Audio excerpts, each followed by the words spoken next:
when you were with the instruction set, so you started off with your college friends. Yeah. College friends. College Now friends. there must have been some times, and this is prevalent to anybody that's working in a team or has worked in a team with 4 people or whatever, 10 people, 5 people. There must have been some point where the atmosphere has been quite tense for whatever reason.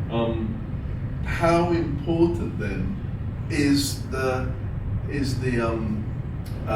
not so much the team morale, but the coming together, both on the field and off the field? For example, we'd have our beach walk and we have a silly conversation about, I don't know, the world leaders of whatever. We can always make each other laugh if there's a tense moment and make a joke out of it, right? So if you want to lead a team, or if you want to be in a team and you want to be successful, how did you go from 4 college friends to 100 people to sell out?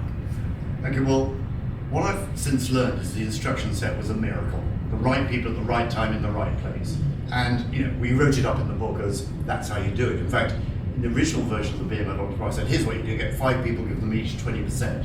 We took it out in the end because nobody else agreed with us and never did it. So it was the right coming together of the right people.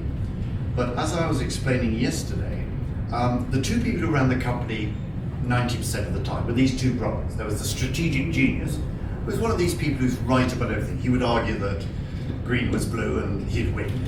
His brother was the softening force because he had been at Goldman Sachs for a long time. He was good with people. He kind of moderated Pete's behavior a lot. Me, I was off selling. And as soon as it looked as though I had to manage a sales team, they hired a sales manager.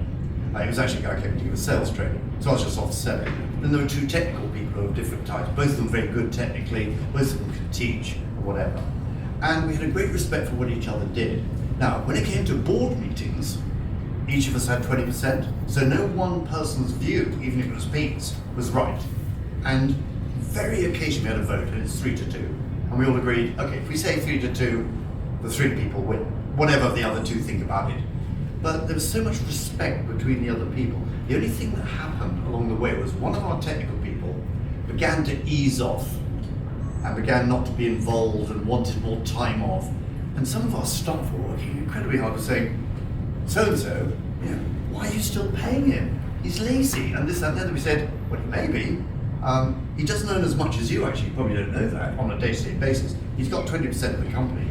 Because if it hadn't been him, we wouldn't have started the company. And also there was this dynamic, which is very good people came in. They began to take over the managerial job. So I like to think I'm a great salesperson. I'm a lousy sales manager. I've learned how to do it. But you give me a team to manage, I want to go out and say, we'll do it like that and then disappear. I'm a seagull sales manager, if you remember that metaphor from yesterday. It's amazing how few mistakes we made and everything was perfect. Now since then, I've seen some very, very bad stuff. And I've been turned on by people, and this and that and the other.